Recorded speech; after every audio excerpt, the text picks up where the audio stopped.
We are glad to have you back at Coin Lady channel, where we always have the latest and most interesting stories about XRP. In this video, we'll talk about ISO 20022 and whether or not it will have an impact on digital assets. Many people on Twitter are concerned about whether or not this new standard is suitable for use with the cryptocurrencies you and I hold. Many people now believe that Ripple could have avoided all of this legal trouble had it simply registered XRP with the SEC. In this video, we'll discuss why Ripple didn't do so. In this video, we'll talk about it and then analyze the XRP price, while we anticipate XRP's next big move. Listen in as we talk about when XRP might finally break out into the mainstream. As promised, here is where I'll talk about ISO/IEC 20222 to kick off this video, and I'm sure that I'll do that a few times throughout this video. Simply put, you should get ready for that. Yet this is a highly contentious issue, with many participants maintaining that the standard in question is moot and will have no effect on cryptocurrencies. And some folks act like it's the most exciting thing to happen in the next 5 years. Because I think there is truth on both sides,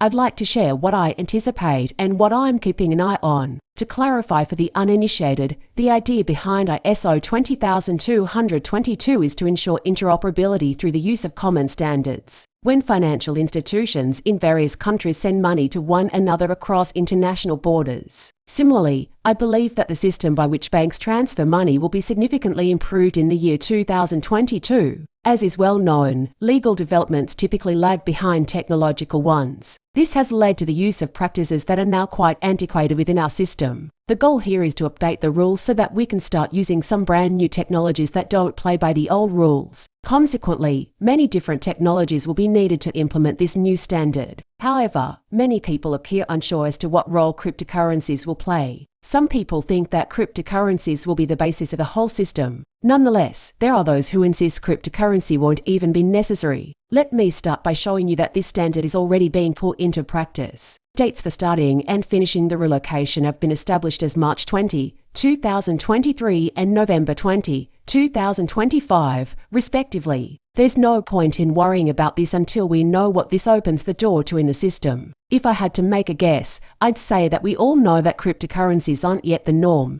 To all intents and purposes, cryptocurrency markets and transactions happen outside of any traditional regulatory framework. Accordingly, it can be asserted that cryptocurrencies are not part of the current standard. Therefore, things can't get any worse than they already are. To be sure, the big question on everyone's mind is whether or not cryptocurrencies will be integrated into this new standard. It is clear that the European Central Bank has a rough draft of what ISO 20022 will contain if we look at an ECB document that is a paper from the ECB. In addition, crypto assets and digital currencies are briefly discussed at the end. This is very intriguing because it suggests that the new ISO 20022 standard will pave the way for cryptocurrencies to play a more significant role in our monetary system. Since the ECB and Ripple have worked together for a long time, it's possible that XRP, or some other cryptocurrency, will be implemented in one of these new systems. Does ISO 200-1-2 only refer to digital currencies and assets? Absolutely not. You can be sure that it entails creating a brand new benchmark for the future of money.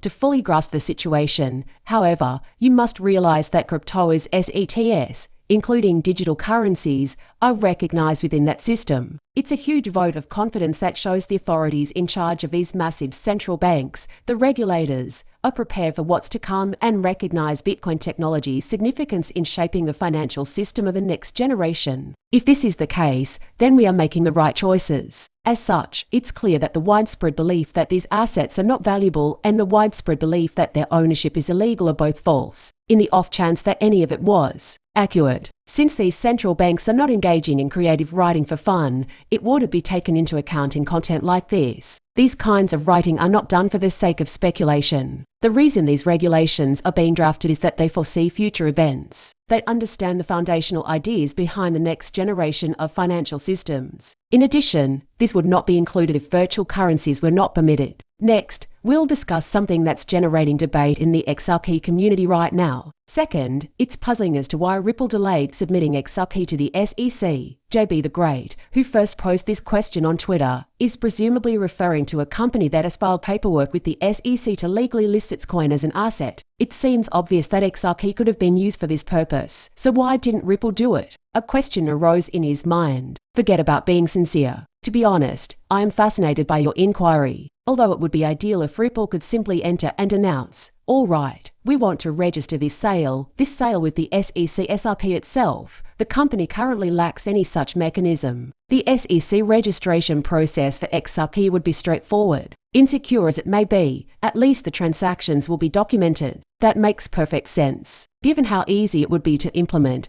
I'm curious as to why Ripple hasn't done so already. If Ripple had just said, "All right, we'll register this sale with the SEC," it seems they could have avoided a lot of trouble. Still, seeing records like this is one of the few things about this ongoing case that I actually appreciate. I say that because of what we learned directly from the Ripple SEC case. A takeaway from this case is that Ripple continued to offer the XRPs even though doing so could be construed as a security transaction. For a long time, the SEC had been meeting with Ripple, but it never occurred to them to inform Ripple that they suspected the XRP they were selling might be a security. It's possible that the sale of a commodity constituted a securities transaction. Justification for SEC registration. Coinbase, the largest exchange in the country, was not told by the SEC at the meeting not to list XRP. If you look at the facts, you'll see that they all point to the conclusion that XRP is not a security. Since the SEC was behaving in this way, many people came to the conclusion that digital currencies aren't securities. The announcement of this lawsuit came out of nowhere and made no sense. This is probably due to their previous statements regarding Ethereum or Bitcoin. Why would Ripple go to the SEC and say,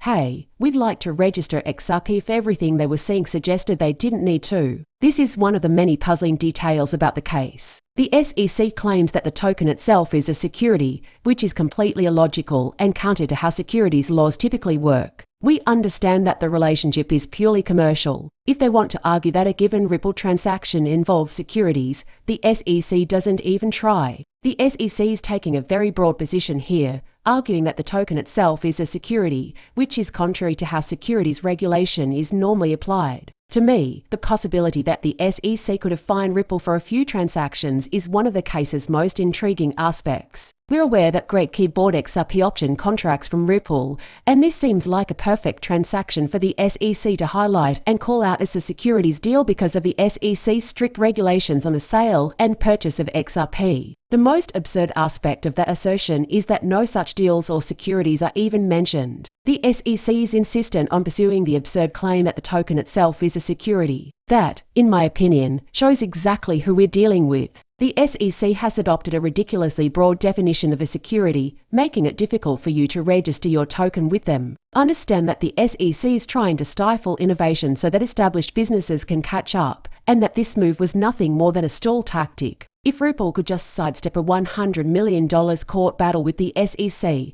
they would. The SEC, in my opinion, will suffer a major setback from this because, in the end, it will give XRP the clarity it needs to become the dominant cryptocurrency in the next financial system. I find this to be an intriguing problem that exemplifies the SEC's incoherence. Finally, the video is over. Since I often talk about how the symmetrical triangles on the XRP price often result in sudden spikes and volatility, I figured I'd show you this XRP price chart. That's a great example of it, in my opinion. As can be seen, XRP contributed to the creation of one of these extremely large symmetrical triangles each time. Whenever XRP forms one of these patterns, the price reverses because the highs keep falling and the lows keep rising. The main reason this happens is that bulls and bears are engaged in a vicious battle. When one camp caves in, a deluge of buyers enters the market, pushing the price of the asset higher. As we can see, we are currently in a situation similar to this and running into the most formidable opposition yet. About 2 years have passed with this primary barrier still functioning as resistance. Therefore, once we break through above it, the price will skyrocket. The good news is that we probably won't be stuck in this triangle much longer before things start to shift, and this is important because we have repeatedly failed to achieve our goal. For this breakout to be confirmed, we need only ascend to the 45-50 cent range and hold that level. We can only keep pushing forward and pray that this opposition replaces this support. Well, here's hoping things stay that way. However, I think the ending with less rope could be a good catalyst. Nonetheless, I value your presence here greatly. I trust you found this update interesting. You should like it and subscribe if you did. See you in the next video. Bye.